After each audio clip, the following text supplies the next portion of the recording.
Oke, jangan lupa. Ya. Enak banget nih. Teh manis, pokoknya ada gula, ada semut. Tanpa saya semut pun tidak ada. Kan saya manis, kayak ini nih, ya nggak? Beli. Share. 3, jangan lupa 4. Ya, Oke. ya. Nah, pemirsa, jangan protes dulu tuh kayak si Marcel tuh. Nih, bukan pepatah, tetapi kondisi harga gula di pasar global yang dampaknya ini sudah sangat berasa banget di Indonesia. Nih, lihat grafis di samping saya nih. Gula yang harusnya manis kini harus dibeli dengan harga pahit. Sejak tahun 2021 pemirsa, atau hampir 2 tahun lalu, harga gula di pasar global itu sudah naik. Nah, dari 2021 sampai 2022 terasa sekali nih kenaikannya dari 14,9 dolar terus naik ke 17,6 dolar per libra atau pound. Pada sadar nggak sih, snack-snack kecil yang manis-manis yang dibeli itu kalau antara ukurannya mengecil atau menyusut nih, atau enggak harganya naik. Es teh manis aja kita. Mana sih si Marcel nih? Kagak datang-datang, makanan udah lapar banget. Pemirsa, wajib nggak sih semut-semut di Indonesia itu khawatir mereka kesulitan mendapatkan nutrisi dari yang manis-manis? Ya enggak dong, yang butuh gula itu bukan semut-semut, ya kita, manusia. Nih, tengok nih, grafis di samping saya nih. Konsumsi gula di Indonesia itu terus naik, pemirsa. Ingat, terakhir itu di angka 7,9 juta ton. Loh, kan Indonesia ini nggak lagi masa kemasan dulu soal produsen gula. Mana sih si Marcel nih? Nah, pemirsa, mungkin bagi kita nih generasi baby boomer, jalan-jalan ke Klaten, ke Tegal, ini seakan bittersweet. Bagaimana tidak? Sudah berseliweran di Instagram dan juga di TikTok. Pabrik gula zaman Belanda dan perumahan pejabatnya itu sudah sunyi. Ada alasannya, saudara, karena kita memang importir gula mentah. Sekitar setengah gula yang kita konsumsi itu sumbernya dari impor. Pertanyaan saya, perlukah Indonesia cari solusi atas kenaikan harga gula ini? Atau sebenarnya ini adalah titik keseimbangan harga gula yang baru? Dan kita sebagai importir, ya terima aja. Saya Agit Fridianto dan juru kamera Denny Yosua, Business Talk.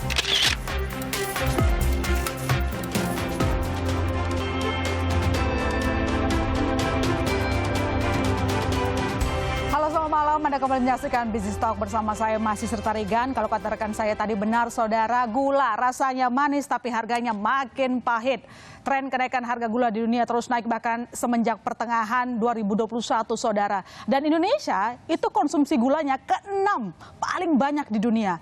Nah, ini juga yang membuat industri juga tampaknya udah mulai ngeluh. Apakah ini tanda-tanda nanti harga makanan dan minuman bakalan naik? Kita akan bahas malam ini. Sudah bergabung bersama kami di studio ada Pak I Gusti Ketut Astawa, Deputi Bidang Ketersediaan dan Stabilisasi Pangan Bapana. Selamat malam. Selamat malam, Mbak Lona. Terima kasih sudah bergabung bersama kami. Sehat selalu. Dan saya juga menyapa ada Pak Sumitro Samadikun, Asosiasi Petani Tebu Rakyat Indonesia APTRI. Selamat malam, Pak Sumitro. Selamat malam, my sister. Terima kasih bergabung bersama kami. Dan saya juga tentu menyapa Pak Adi Lukman, Ketua Umum Gabungan Pengusaha Makanan dan Minuman Seluruh Indonesia, GAPMI. Selamat malam, Pak Adi. Ya, selamat malam semuanya. Agak lemes tampaknya. Siap. Pak Adi agak lemes ya, gara-gara harga gula mahal sekarang.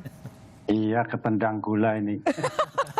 Baik, kalau gitu saya langsung ke Pak Adi. Pak Adi, ini kan kalau kita lihat harga gula itu naiknya kan udah mulai kelihatan trennya semenjak pertengahan 2021 ya. Artinya naik terus begitu. Nah, sampai sekarang itu apa pengaruhnya ke industri? Seberapa banyak mungkin marginnya turun atau mulai ada tanda-tanda kerugian di situ? Ya, tentu sangat berdampak bagi industri makan minuman ya. Cuma memang yang paling sangat berdampak itu memang yang perusahaan menengah kecil. Perusahaan menengah besar masih sedikit tertolong karena ada kontrak jangka panjang, ada yang sampai akhir tahun, ada yang sampai tahun depan. Masih di bawah 10.000. Tapi bagi usaha yang medium kecil yang tidak punya kontrak, yang beli spot, tentunya sudah 11 ribuan ya ini sekarang ini sudah hampir mendekati gulanya Pak Mitro gitu, seperti itu. Jadi ini tentu akan berdampak terhadap harga pokok produksi kita. Dan bagi perusahaan-perusahaan kecil yang sudah tidak bisa menahan kenaikan harga, tentunya mereka sudah akan ancang-ancang naik harga atau mengurangi ukuran jualnya, ukuran produknya. Tapi bagi perusahaan besar biasanya punya strategi jangka panjang, lebih baik mengurangi margin dan mengurangi profit daripada menaikkan harga di tengah-tengah tahun. Karena biasanya kalau perusahaan besar itu naik harga itu di akhir tahun atau awal tahun. Dan itu perlu waktu yang cukup, negosiasi dengan retailer dan lain sebagainya. Nah, tapi bagi perusahaan kecil yang jualnya areanya terbatas, kemudian kemampuan finansialnya juga terbatas, kalau mereka tidak naik harga tentunya akan sulit buat mereka. Ini yang terjadi. Nah, oleh sebab itu penting sekali bagaimana industri ini harus mencari alternatif. Apakah dengan inovasi produk atau substitusi bahan baku atau efisiensi di segala bidang, tentunya ini yang kita lakukan. Karena kita perkiraan ini tidak bisa jangka pendek, agak lama kemungkinan harga gula akan bertengger tinggi. Dan saya lihat grafiknya juga masih turun dan bahkan sempat menyentuh angka 29 US dollar. Meskipun sekarang sudah agak stabil di 26 lebih sedikit, 26 kurang, seperti itu. Tapi kelihatannya sulit untuk turun. Karena perkiraan produksi juga akan berkurang.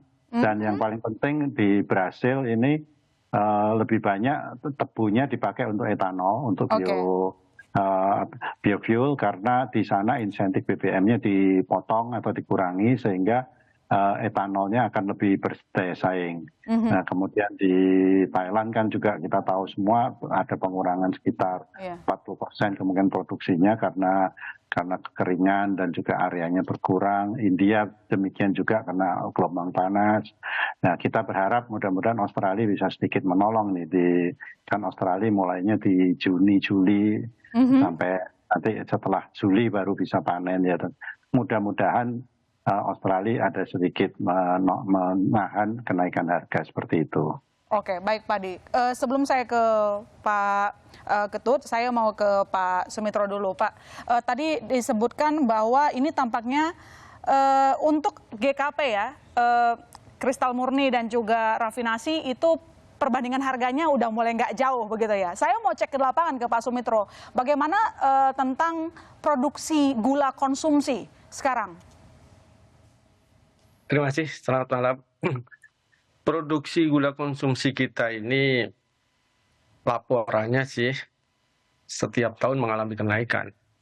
Tapi perlu kita ingat bahwa dari total produksi kurang lebih 2,5-2,6 juta ton, itu hampir 60% itu diproduksi langsung oleh tanaman yang ditanam oleh petani. Yang itu pakai uang sewa, bukan HGU, kita nyewa.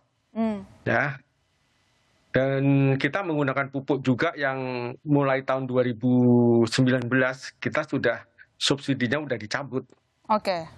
Ya, pupuk yang kita pergunakan yang dulunya taruhlah kalau 1 hektar itu nilainya kurang lebih sekitar 1,5 sampai 2 juta kalau kita rupiahkan kurang lebih ada beratnya di sana. Sekarang kalau pupuk non subsidi paling murah kita bisa 7 juta, 8 juta, bahkan kalau lagi sulit kita bisa 9 juta. Ada kenaikan yang cukup tinggi di sana, namun demikian perlu kita beritahukan pada semua pihak bahwa semenjak tahun 2016, harga pokok penjualan petani, jadi harga dasar petani, ini tidak mengalami kenaikan sampai dengan tahun 2021. Selama 6 tahun, harga pokok penjualan petani atau HPP, yaitu harga dasar, itu ada pada nilai 9.100, tidak pernah naik. Padahal kebutuhan petani untuk memproduksi tanaman tebunya setiap tahun menaik.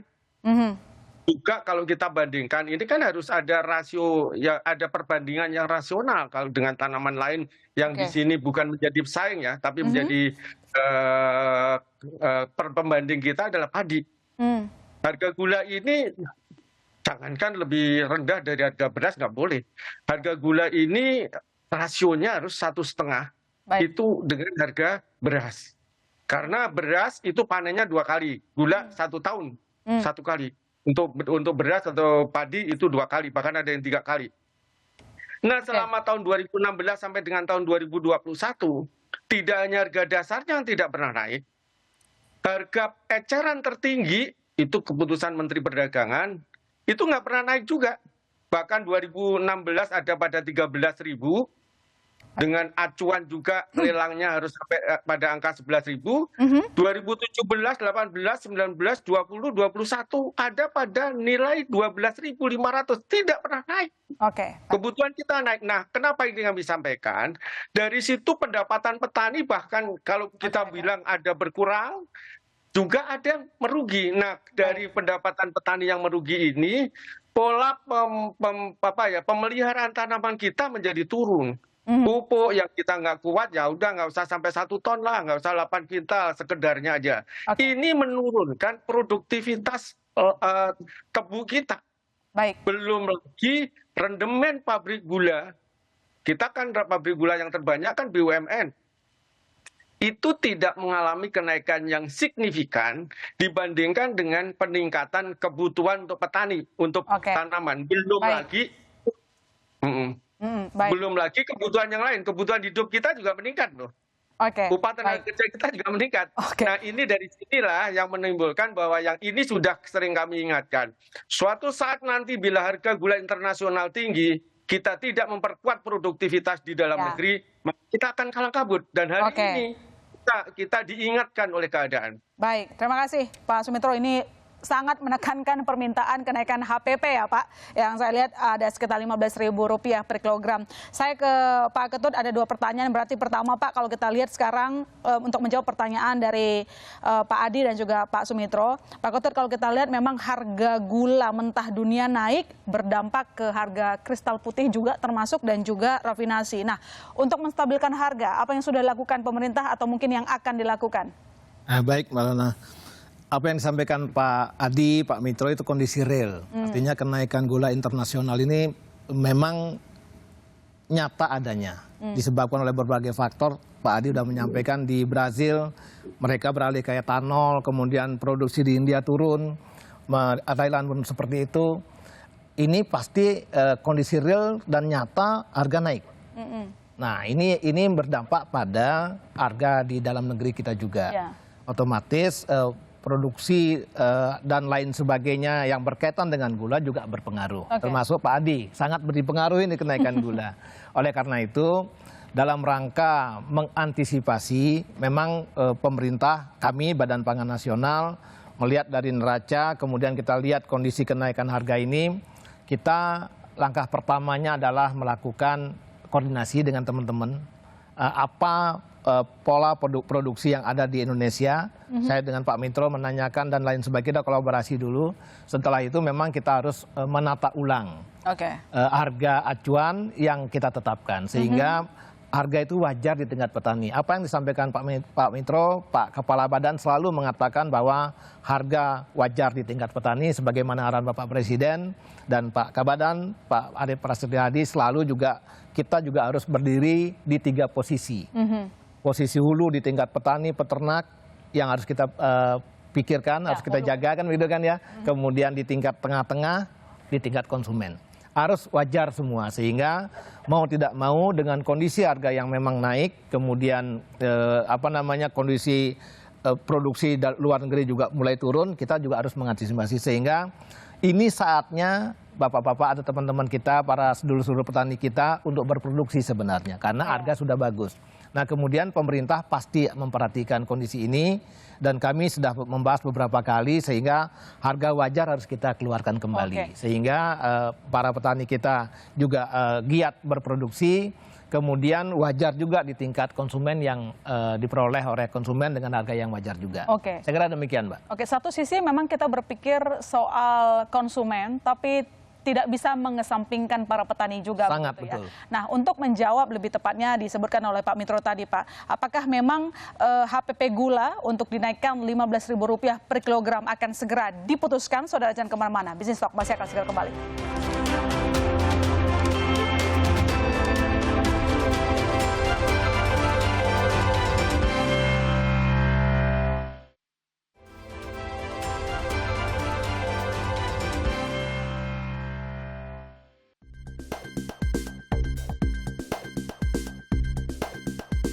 Ayam, telur, gula itu mulai pada naik kan. Telur, ayam, gula ya kan, semua, hampir semua.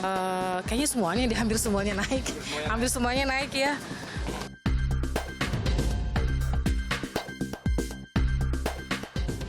Sebenarnya sih agak pengaruh ya, cuman kita gimana namanya jaga kualitas ya, nggak dikurang-kurangin. Jadi tetap standar seperti itu. Ya karena itu jadi kebutuhan pokok, jadi makanya kita berasa banget. Nggak mau, cuman kan kita kadang-kadang kita kalau mau naikin nggak mungkin. Kenapa? Karena konsumen tuh taunya ya harga segitu-segitu aja. Harganya ya lumayan jadinya. Jadi karena kita kan produknya nih ada keripik ini pakai salah satunya ada gulanya.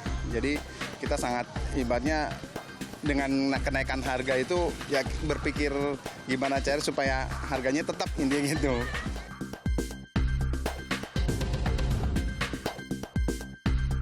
Enggak, kayak saya lo pakai tanpa pengawet dan tanpa apapun, asli semua.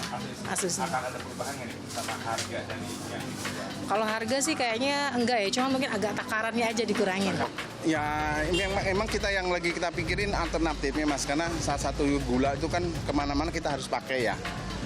Alternatif kalau kita pakai gula yang ya banyak sih memang jenis gula, cuma akhirnya kalau kita pakai alternatif jatuhnya kerasa jatuhnya agak rasanya agak berubah. Makanan tuh kalau udah dicampur sama yang kayak pemanis yang lain tuh tambahannya jatuhnya beda rasa.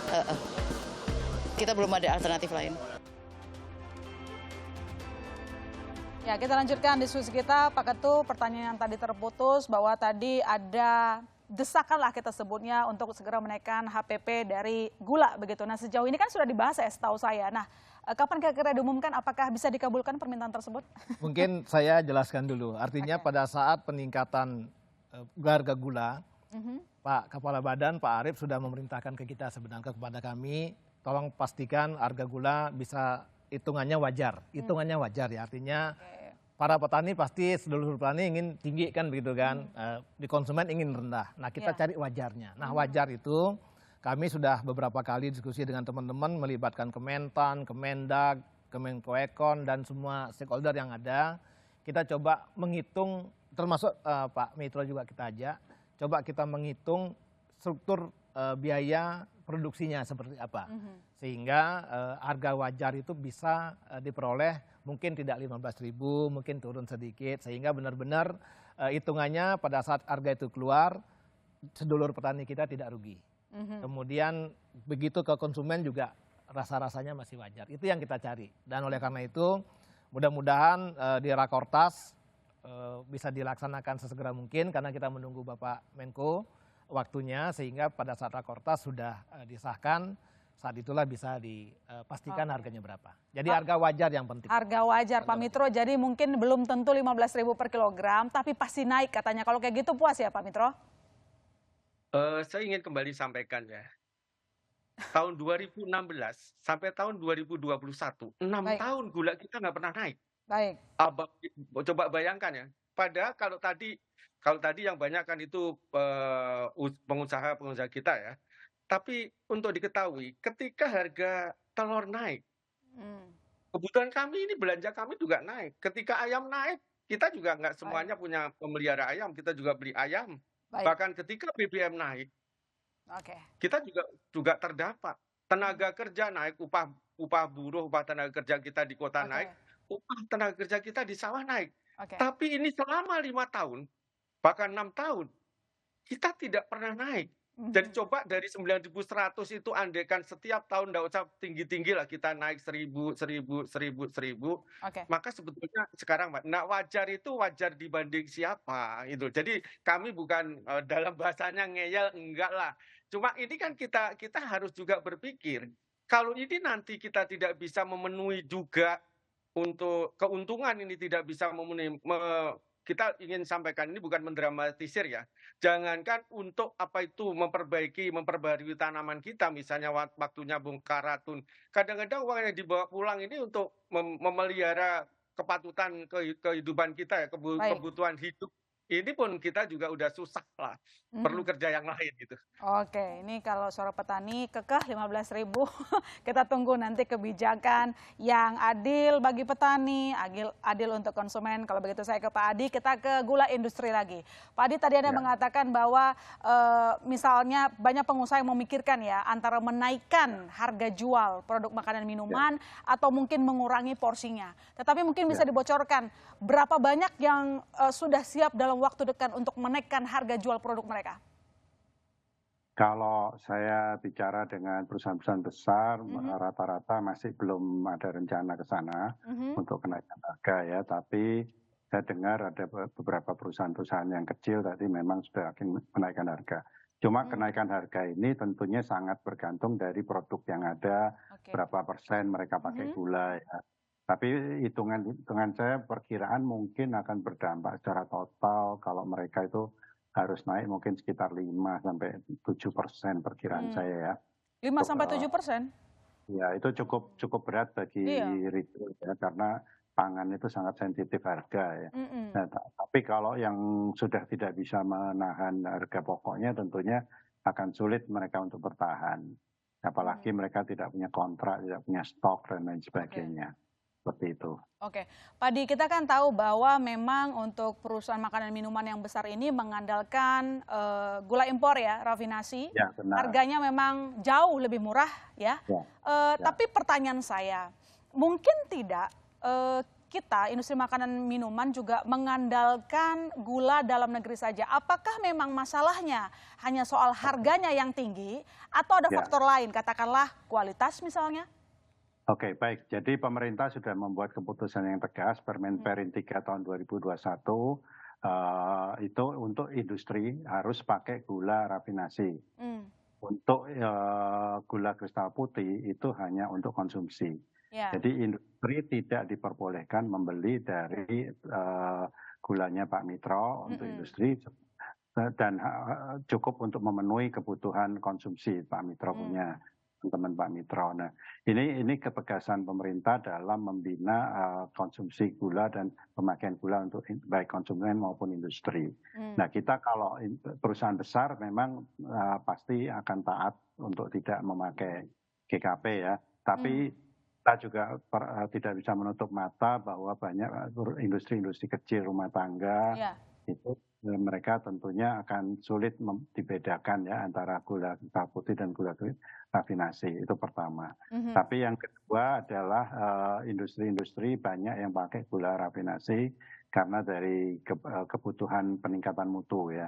Beberapa industri saya dapat pengakuan langsung dari para industri bahwa memakai gula rafinasi mutu produknya jauh lebih baik ya. Untuk kualitas ya. Ya, kualitas dan lain sebagainya. Jadi ada dua sisi, dari sisi kualitas dan dari sisi regulasi.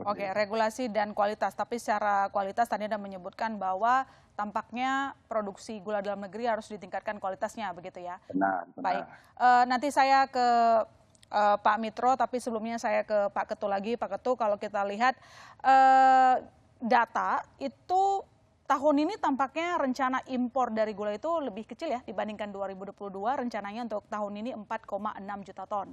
Nah, ini kira-kira apakah memang hanya impor jadi solusi untuk menstabilkan harga gula kebutuhan industri rafinasi? Begini, kalau bicara harga gula rafinasi itu kan memang totalitas impor ya dari rafinasi, karena itu untuk industri. Itu mungkin kami tidak masuk di sana karena memang Badan Pangan Nasional menjaga gula konsumsi. Jadi yang diimpor memang pada saat ini sebenarnya yang ditugaskan atau yang diizinkan importasinya kurang lebih 900-an ribu ton. Namun syaratnya harus masuk sebelum musim panen. Artinya sekarang ini Juni sudah musim panen sehingga nggak boleh masuk. Setelah tahap pertama ini karena mungkin harga juga tinggi di luar, mungkin banyak yang tidak bisa merealisasikan. Nah, kemudian masuknya berarti dia harus di bulan Oktober, November, mungkin Oktober atau November, Desember. Itu boleh masuk. Musim giling itu kan udah masuk sekitar April ya, Pak? Juni, Juli. Ya, itu. Jadi itu yang harus kita karena produk Juni ya Pak ya, Pak Mitro. Pak Mitro, kita masuk musim giling kapan ya? Kalau dimulai dari Medan ini April, Lampung. April sudah mulai di April. April, Mei, Juni. Cuman itu nggak boleh masuk di situ sehingga di bulan Juni ini sudah mungkin tidak masuk lagi. Sehingga kita harapkan sesi keduanya atau bagian keduanya di sehabis musim giling baru boleh masuk. Nah, memang Kalau bicara solusi tahap ini adalah tahap pemadam kebakaran kalau saya boleh bilang. Karena apa? Kita tidak punya mitigasi Ya, dari jauh tahap hari yang ya. bagus adalah bagaimana kita meningkatkan produktivitas. Ya, oke. Meningkatkan produksi itu sudah pasti harus kita komunikasikan dan kami sering komunikasikan dengan teman-teman Kementerian Pertanian. Artinya teman-teman Kementerian Pertanian dari sisi hulu saya kira sudah menyiapkan mitigasi sekaligus menyiapkan program-program dalam rangka meningkatkan produktivitas maupun produksi daripada gula nasional. Kenapa saya juga tanya soal rafinasi, Pak? Yang terjadi di lapangan itu banyak keluhan, Pak Mitro boleh koreksi saya juga, bahwa ketika gula impor masuk yang rafinasi itu juga merembes ke pasar. Nah itu kan juga mengganggu, menghalangi lah keuntungan para petani, harusnya itu marketnya dia, tapi dimakan juga sama rafinasi. Pengawasannya gimana, Pak? Ada dua juga. Kalau menurut saya kondisi sekarang, saya mendapatkan informasi juga karena rafinasi juga agak lebih tinggi. Agak tinggi harganya sehingga peluang kalau pada saat sekarang, peluang untuk dia merembes agak kecil.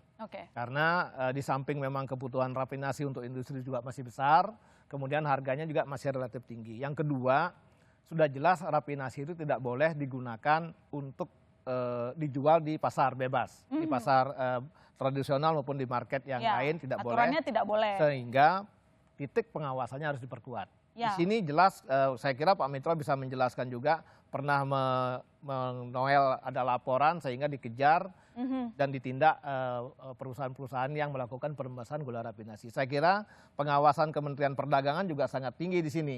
Karena wilayah teman-teman perdagangan dalam rangka melakukan pengawasan PI, realisasi PI, kemudian peredaran barang tersebut itu sangat tinggi di Kementerian Perdagangan dan bekerjasama dengan Satgas Pangan. Saya kira aturannya sudah ketat sekali, tinggal pelaksanaan pengawasannya juga ditingkatkan. Jangan main-main dengan rembesan itu. Itu aja. Pak Mitro, yang ini dijawab singkat saja. Apakah memang benar sering sekali gula rafinasi masuk ke pasar mengurangi pendapatan petani? Oh iya, pada saat harga mereka lebih murah dan itu selalu yang diandalkan. Saya ingin koreksi juga. Panen itu bukan bulan Juni. Hari ini kita sudah lelang gula dan kita nggak mahal kok. Harganya 12.409 tertinggi. Ada masih 12.300 dan itu sudah cukup mengembirakan. Artinya ya kita biarin aja lah harga pasar ini berjalan, karena kalau nanti justru dipatok tinggi, kita biarlah kayak BBM, ketika kita harga murah ya kita turun, ketika naik ya kita biarin. Ini asal ini ada batasan toleransi lah, tertingginya berapa. Tapi nggak usah dengan regulasi yang HIT. Nah itu yang kadang-kadang juga menjadi hantu bagi kita. Baik. Saya ke Pak Ketut lagi sebelum saya ke Pak Adi. Pak Ketut, sorry, saya mau konfirmasi lagi, ketika rencananya adalah 4,6 juta ton gula masuk gitu karena kebutuhan begitu, tapi harganya mahal juga ya itu. Nah itu kita mulai kapan impornya dan sampai kapan endingnya? PI waktu pemberian PI tersebut mestinya sebelum panen giling sudah masuk. Jadi ada tahap 2 kalau tidak salah, tahap 2. Tahap pertama ada sebelum panen giling, sekitar 500-an kalau tidak salah. Kemudian setelah panen, setelah musim giling, 400 sisanya. Harus begitu masuknya. Pak Adi, dengan total 4,6 juta ton yang akan diimpor dan sekarang katanya sudah mulai masuk. Apakah perkaranya di sini soal kuotanya untuk memenuhi gula industri, atau kita akan lebih concern soal harganya mahal? Mau masuk pun kalau harganya mahal menekan industri. Kalau bagi industri makanan minuman tidak ada pilihan, tetap harus masuk untuk import, dan jatah industri itu 3,6 juta, yang 900 lebih hampir 1 juta itu untuk GKP. Jadi untuk cadangan di tempat tugasnya Pak Ketut untuk menjaga ketersediaan pangan untuk konsumen. Jadi industri tidak ada pilihan, mau mahal mau murah tetap harus masuk karena kita tetap harus produksi. Nah, seperti itu. Baik. Tapi tadi Pak, untuk sisa GKP-nya mungkin saya menyampaikan pesan Pak Mitro juga begitu ya. Kan totalnya 1, jutaan lah ya yang GKP ya. 900-an ya, 900-an. Nanti kita akan konfirmasi lagi juga ke Pak Mitro bagaimana produksi saat ini, apakah jumlah impor ataupun jumlah gula dalam negeri dapat memenuhi tanpa harus impor. Jangan kemana-mana saudara, Business Talk masih akan segera kembali.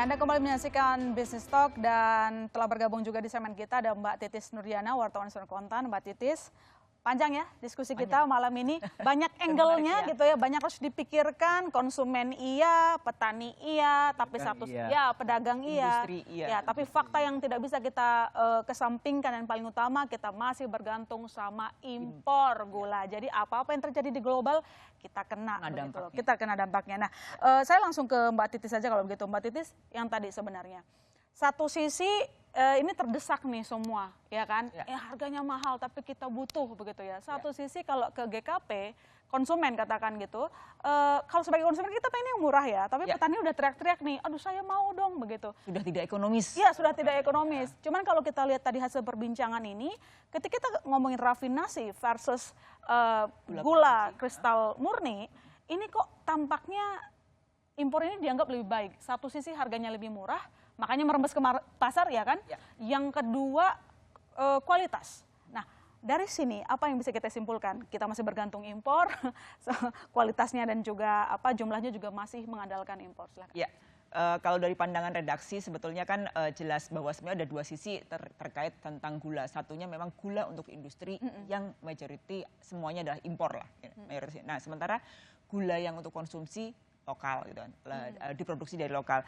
Nah, sebetulnya ini menjadi masalah karena apa? Petani itu dalam tanda kutip enggan. Kalau kita melihat enggan untuk meningkatkan produksi. Karena tadi dibilang sama APTRI yang memang asosiasi petani menyebutkan bahwa sekarang ini mereka terdesak. Karena benar-benar kita tahu bahwa harga pupuk dunia itu naik. Efeknya tentu saja ke produksi mereka, ke biaya mereka untuk mengadjust itu tidak ada. Sementara kan pupuk subsidi sejak tahun 2019 sudah tidak dikasih lagi. Efeknya pasti petani kena.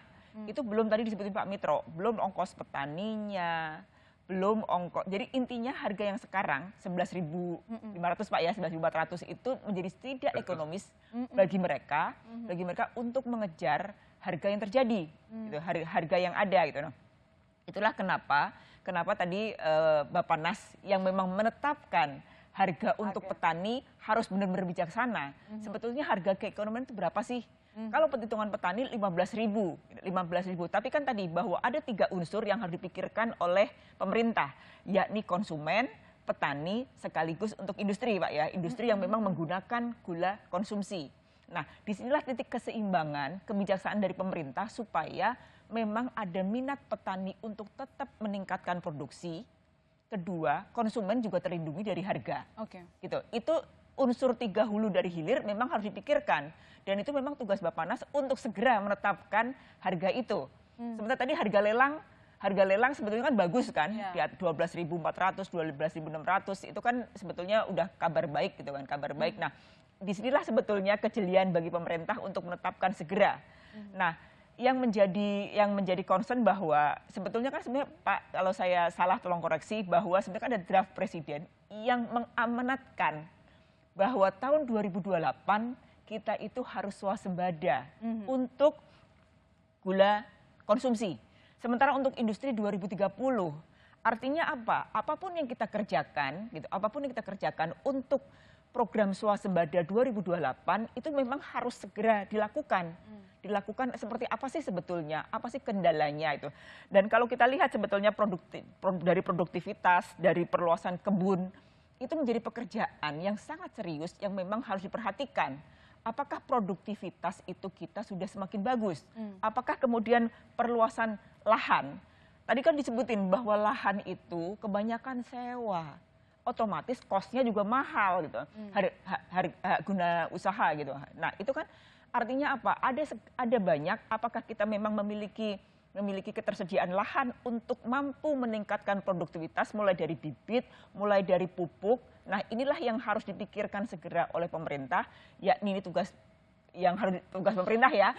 Kementerian Pertanian tentu saja Bappenas yang memang mengendalikan harga dan melihat ini bisa lebih jernih melihat itu. Targetnya sudah dekat loh.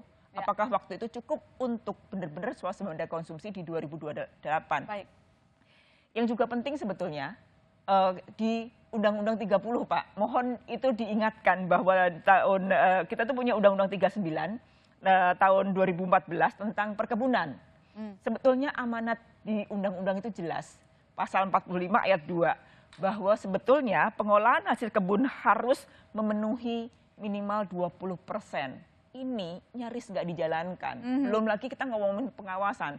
Mestinya kalau ini 2014 sudah diamanatkan undang-undang, mestinya setiap produksi pengolahan itu punya kewajiban untuk memenuhi 20% kebutuhannya, untuk memenuhi kebutuhan gula itu. Nyatanya itu tidak jalan. Nah, PR-nya menjadi semakin panjang gitu ya Pak ya. PR-nya panjang, agak jelimet juga, Ya, tapi pasti betul. bisa kalau kita mitigasi dari awal. Nanti saya ke Pak Ketut sebagai penutup, Pak. Saya ke Pak Mitro, kalau begitu Pak Mitro, sebenarnya kan sudah diputuskan akan ada impor gula, begitu ya, dan 900.000 ribu ton. Anda tanggapannya bagaimana? Apakah memang kita tidak mampu mencukupi kebutuhan nasional untuk gula konsumsi? Ceritanya memang panjang ya, kita harus banyak cerita panjang. Yang ini kita persingkat aja, Pak. Kita singkat aja. Soalnya udah mau habis durasinya. Kita tidak bisa berapa produksi kita, kebutuhan kita berapa, langsung kita kekurangannya impor, nggak bisa. Oke. Kita harus juga menghitung sisa stok tahun lalu.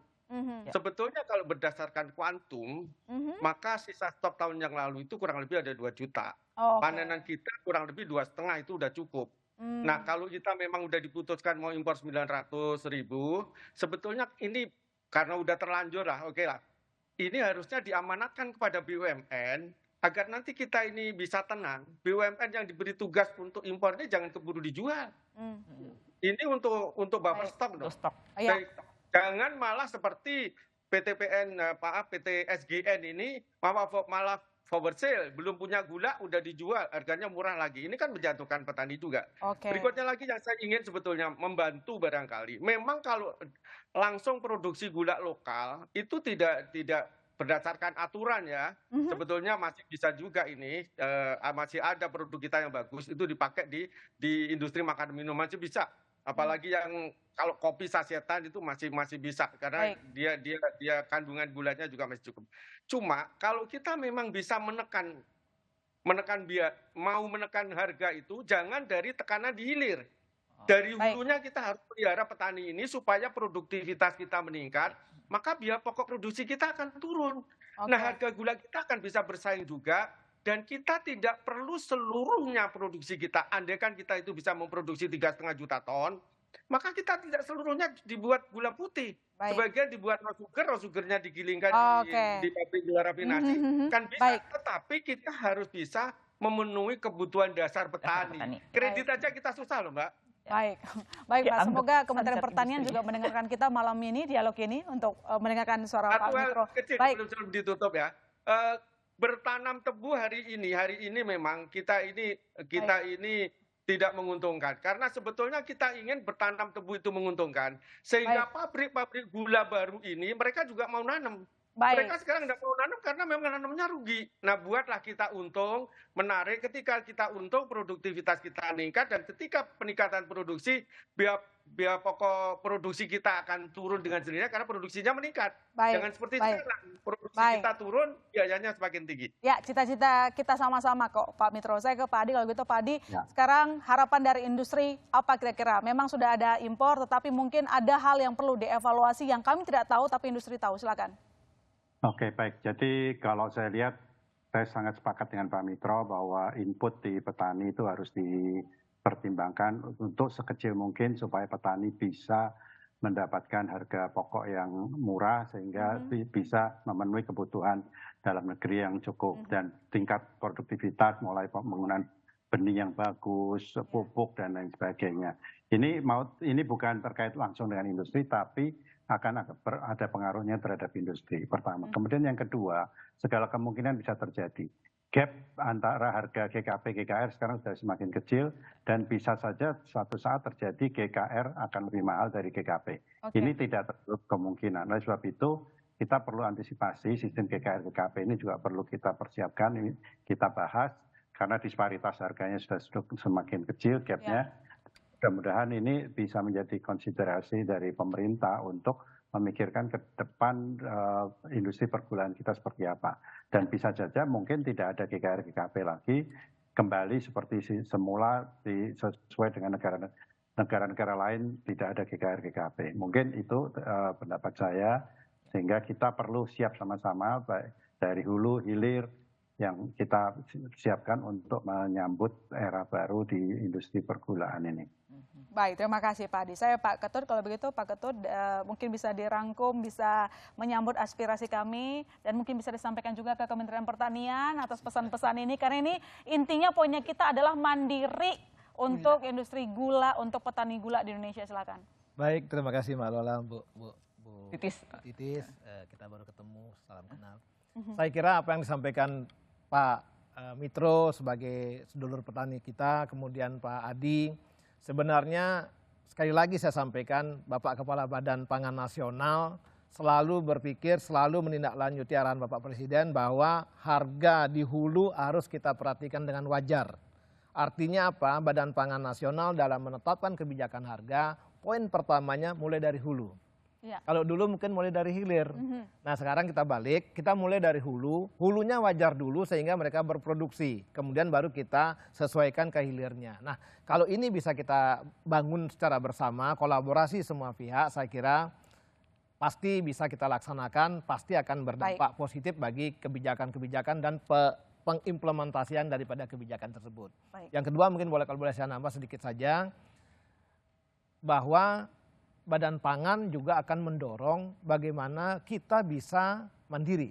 Target Undang-Undang Pangan adalah mandiri, kedaulatan untuk mencapai ketahanan pangan. Ini penting sekali karena kalau tidak kita bisa mandiri, mestinya negara sebesar ini sasaran pertama adalah mandiri. Saya kira demikian.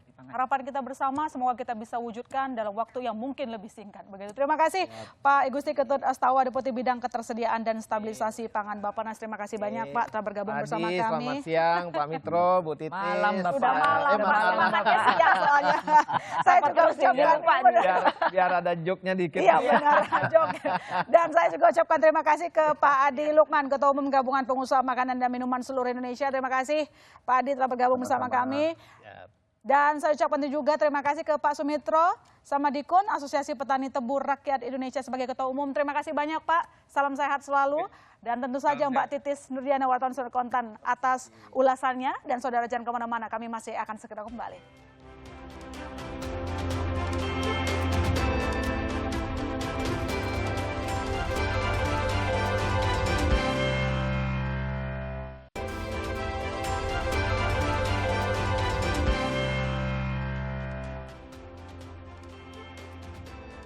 Ya, dari dialog ini kita bisa simpulkan komitmen untuk memperbaiki, menyediakan gula dari hulu ke hilir dengan harga yang terjangkau ada hal penting untuk diwujudkan. Supaya harga gula sama manisnya dengan rasanya. Saya masih Tarigan, undur diri. Sampai jumpa Selasa depan.